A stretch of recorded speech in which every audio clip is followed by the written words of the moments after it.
Let's solve one beautiful math question in the easiest way. Ready? But before we start, try this question in your mind. You got it? Now, what's the easiest method to solve it so that you will never lose here again? We have given 7 into 7 minus 7 divided by 7. Here we are going to use BODMAS rule, that is brackets, operations, division, multiplication, addition and subtraction to solve this. So first we have to do division. 7 divided by 7 becomes 1. Therefore the entire equation becomes 7 into 7 minus 1.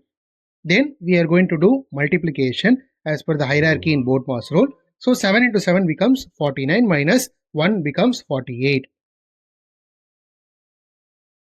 So the answer for this expression is 48.